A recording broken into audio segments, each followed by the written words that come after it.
మహారాష్ట్రలోని సోలాపూర్ జిల్లాలో విషాదం చోటు చేసుకుంది.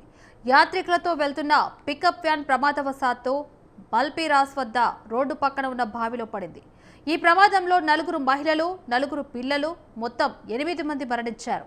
మరో 7 గాయపడ్డారని సోలాపూర్ ఎస్పీ అతుల్ కులకర్ణి తెలిపారు. మల్షీరాస్ తాలూకాలోని తండుల్వాడి సమీపంలో ఉన్న మస్వత్ పందర్పూర్ రహదారిపై ఈ దుర్ఘటన చోటు చేసుకుంది. వ్యాన్ బ్రేకులు ఫెయిల్ అవడం వల్ల బావిలో పడిందని తెలుస్తోంది. మస్వద్లోని సిద్ధనాథ్ దైవ దర్శనానికి వెళ్లి తిరిగి వస్తుండగా యాత్రికులు ప్రమాదానికి గురయ్యారు.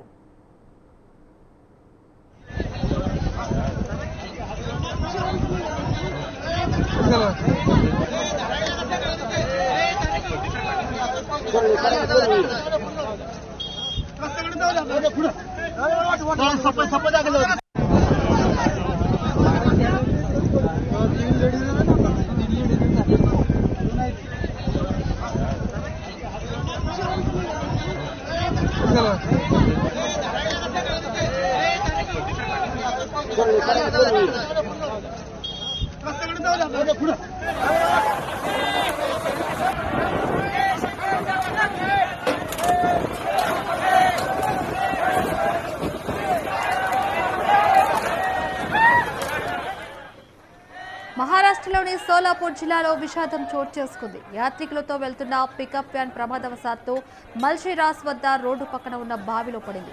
ఈ ప్రమాదంలో 4 మహిళలు, 4 పిల్లలు, మొత్తం 8 మంది మరణించారు. మరో 7 గాయపడ్డారని సోలాపూర్ ఎస్పీ అతుల్ కులకర్ణి తెలిపారు. మల్షీరాస్ తాలూకాలోని తండుల్వాడి సమీపంలో ఉన్న మస్వత్ పందర్పూర్ రహదారిపై దుర్ఘటన చోటు చేసుకుంది. వ్యాన్ బ్రేకులు ఫెయిల్ అవడం వల్ల బావిలో పడిందని తెలుస్తోంది. మస్వద్లోని సిద్ధనాథ్ దైవ దర్శనానికి వెళ్లి తిరిగి వస్తుండగా యాత్రికులు ప్రమాదానికి గురయ్యారు.